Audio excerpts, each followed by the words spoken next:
Thanks very much, Chris. I'm going to just talk a little bit about what the Northern Territory Government is doing.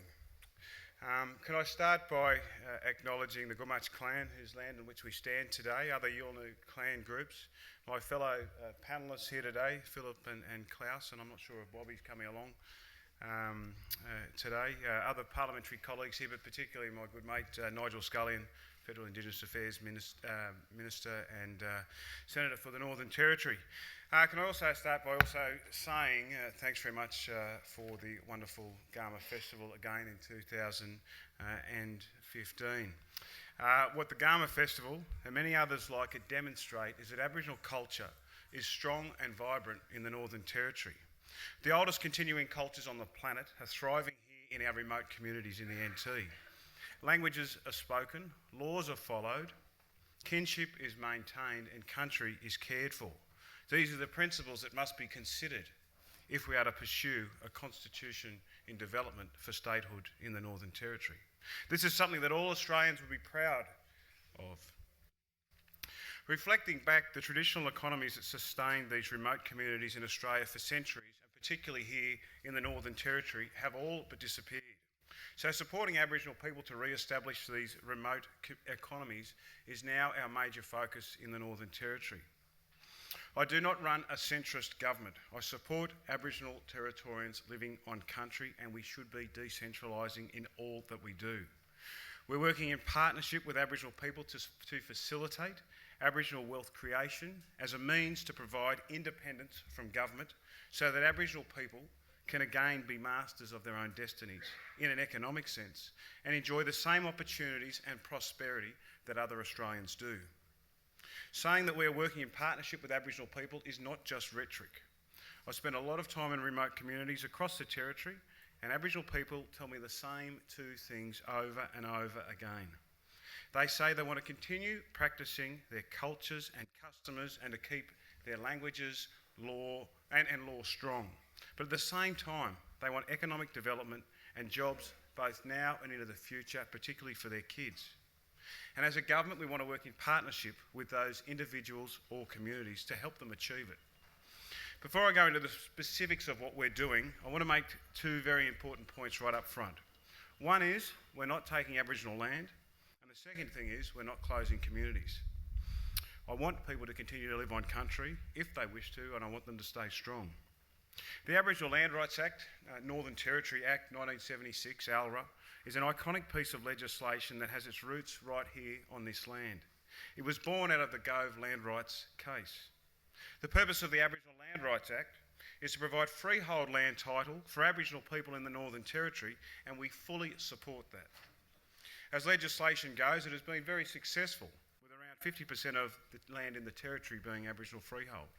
And by extension, the Act is also about Aboriginal people using their freehold land for socio-economic development, but simply that hasn't occurred.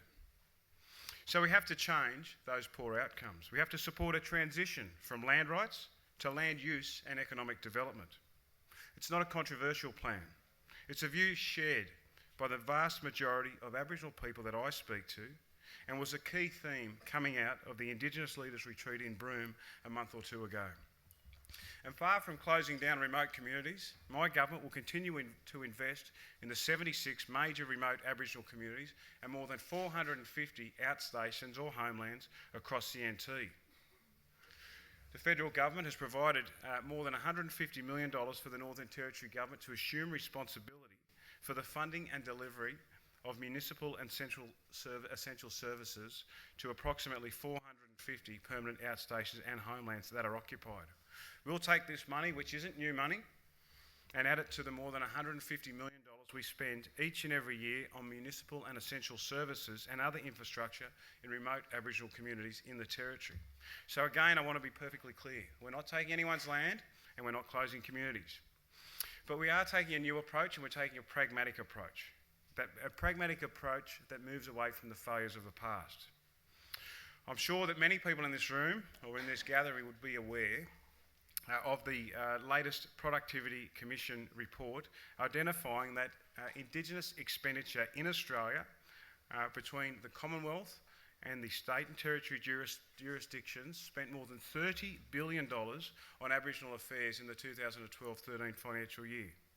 They summed it up very well when they said, we are spending a lot of money as governments but achieving very little. And the reality is that we've been repeating the same mistakes for a long, long time. We can and must change the way we approach Indigenous issues in Australia. Stop the servicing and start building infrastructure, connecting people and creating jobs and giving people an opportunity in life. The foundation to our new approach in the Northern Territory is what we call creating an enabling environment. In a broad sense, that means having the necessary essential services like power, water and wastewater, telecommunication services with both mobile and data download broadband, education facilities such as schools and trade training centres, health services, the rule of law and the application of property rights, including relevant planning and development laws.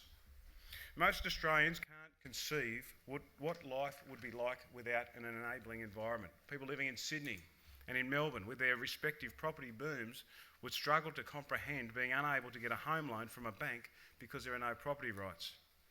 But it is, in fact, a factor or a part of life for Aboriginal people in the Northern Territory that no bank will lend money for a home or a business to an Aboriginal person living on Aboriginal land, and that is more than half of the Northern Territory. Aboriginal people living on Aboriginal land in remote Northern Territory actually live in a disabling environment. Before we could embark on the reforms that we're now well underway, we need to understand what we're working with. So a little over 12 months ago, the government commissioned an audit of the enabling environments right across the 76 major towns and communities in the Northern Territory. A massive undertaking that took nearly 6 months to complete, but by the end of it, we had a first-hand detailed picture of the environment in each community. We found that only 40 of the 76 communities have mobile and data services. Using this information, we worked in partnership with Telstra and determined that to connect the remaining 36 communities would cost $180 million to connect those people up through telecommunications. Last year we spent $6 million trying to make a slight dent in it, and we've committed another $9 million now. We're working with Telstra, who are indicating they're willing to chuck in another $15 million, and I am begging the federal government to try and find me $6 million to get us to $30 million to get part way there to connecting people in the Territory. We also identified that of the 76 communities, only 19 had a town or area plan. But there are 55 with surveys, and we're planning to survey an additional 18 communities very soon. Without a town or an area plan or a survey, nobody can undertake development on Aboriginal land. And you can't define infrastructure easements or areas for residential or commercial land. So we've allocated an additional $20 million over the next 3 years to expedite the completion of town and area plans and surveys across all 76 communities. But more importantly, the audit showed that only 9 of those 76 communities have a financial institution physically present in their community, and all of those 9 were of the traditional credit union. Not one community, not even one of those with several thousand people of them, enjoy the physical presence of one of Australia's major financial institutions. And the underlying reason for this lack of financial investment is a lack of land tenure that can offer tradable property rights. I'll say it again, the government is not seeking to take control of Aboriginal land. We're not closing communities, but we're looking forward to working closely with the land councils to support the wishes of Aboriginal people in transforming Aboriginal land rights issues into land use and economic development rights. I'll do whatever I can within the power of my position to make sure that this can occur. While all this sounds good and will provide substantial results, you cannot have policy reform and infrastructure targets for enabling environments without shorter-term, tangible and visible results. Under my leadership, we have implemented a range of new policies to significantly improve employment, business, tourism, education and health. For starters, we've set a target to double the public sector Aboriginal employment in the Northern Territory by 2020. When I became Chief Minister, we had an Indigenous population of 30%, 20,000 public servants, 8% were Aboriginal. I thought it wasn't good enough.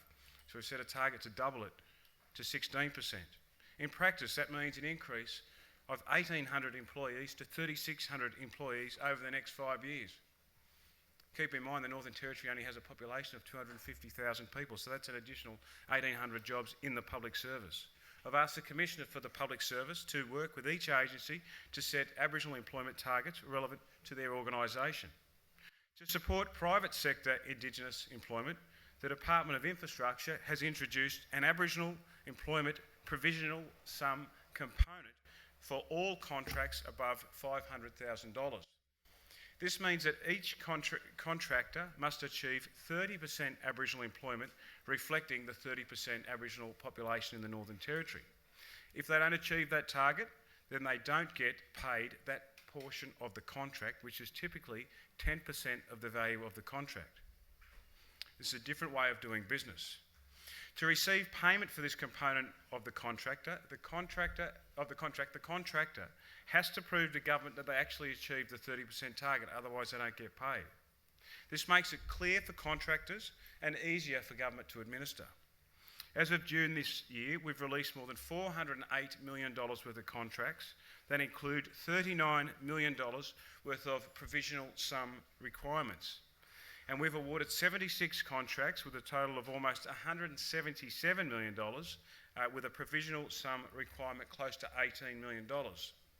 To date, we've paid out just over $1 million under those provisional sum requirements for people who are following those employment demands, and clearly that will continue to grow. It's already resulted in a 26% Aboriginal employment rate on what's known as Tiger Brennan Drive in Darwin, a big $150 million road expansion. 26% employment on a major road project in Darwin would have been unheard of just 12 or 18 months ago. The Northern Territory Department of Infrastructure spends around $500 million per year on contracts under these new arrangements.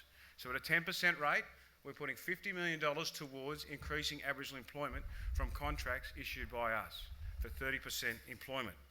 On average, we estimate that this will result in an additional 1,000 Aboriginal people finding jobs in the private sector in the Northern Territory each year. We're also implementing a new remote contracting policy with 2 targets to deliver increased government contracting of Aboriginal businesses.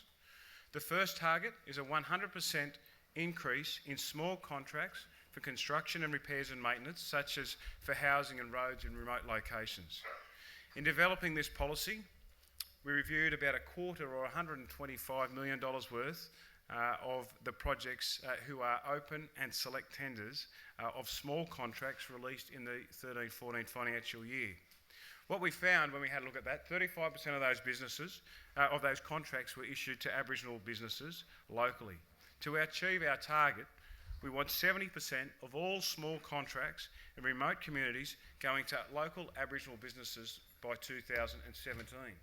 It's a demand we're putting on the industry. Our second target is in the higher value civil and construction contracts. We've established a target that a minimum of 5 contracts per year at over $5 million must be awarded to a joint venture proposal with local Aboriginal businesses.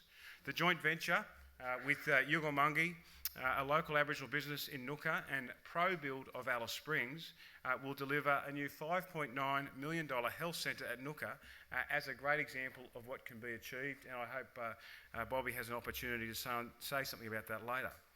The market signal is important. Non-Aboriginal businesses in the NT know that they have a stronger chance of winning a tender from now on if they have a joint venture approach with an Aboriginal community. The policy sets a clear direction and encourages Aboriginal and non-Aboriginal businesses to work together in the spirit of partnership across remote areas to build wealth creation for Aboriginal people, particularly in remote areas.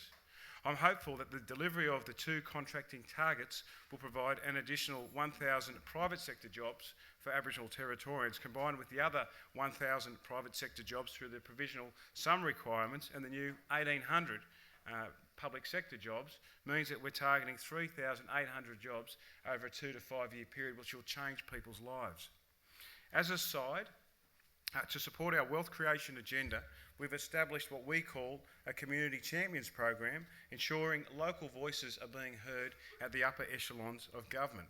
It's costing us about $18 million, and we've identified 13 communities, or regions, in the program across the Territory, and each has been assigned a Chief Executive Officer of an NT government agency who is directly responsible for the championing of interests in that community. Just this Thursday I was in Utopia. I'm not sure if anyone's been to Utopia, but on the eastern side in the southern part of the Northern Territory, an area or a region of about 20 homelands and outstation, no direct community centre itself. I've been there a number of times over many years, and since I've been Chief Minister, I've always wanted to do something to help the people at Utopia. I think it's the most underserviced place in Australia. Seeing a 94-year-old lady coming out of a humpy, along with dozens and dozens of other people, to turn up at a meeting with me to talk about how we can support them was quite devastating. But I've just assigned the Under-Treasurer for the Northern Territory Government to take up the community champion role, to get out there with me and to work with that, I wouldn't necessarily call it a community, but the range of residents from the homelands, to start to listen to those people, develop trust, develop relationships and partnerships, and try and get infrastructure runs on the board to help to provide change in Utopia. The community champions, those departmental secretaries, have access to nearly $4 million of grants per year over the next 3 years to provide little odd bits and pieces to try and help those communities along and try and stimulate economic development as economic multipliers, such as a toilet or shower blocks or a tourism site or the purchase of machinery or equipment to support winning of work contracts under the new remote government framework. The Northern Territory Aboriginal Affairs policies are about trying to achieve real outcomes in the bush. These actions have never been tried before by a Territory government. They're about trying to escape the endless cycle of studies, welfare dependence and hollow promises. They're about sustaining and promoting the oldest continuing cultures and languages on the planet. We're working hard in partnership with Aboriginal people to restore local economies in these local communities, but of course we can't do it alone. We have a very good relationship with the Commonwealth Government. We'd like to see that grow bigger and better. And I invite the land councils and Aboriginal organisations, and particularly private sector and community sector businesses and organisations, to help us drive change in the Northern Territory. To build a prosperous, vibrant and sustainable remote economy in any Aboriginal community across the Northern Territory requires change, and it requires leadership and a full-on commitment, and we've put our money where our mouth is, and we're starting to see some real change now in some of those communities. I look forward to being able to give you an update in about 12 months' time how it's been going. Thank you.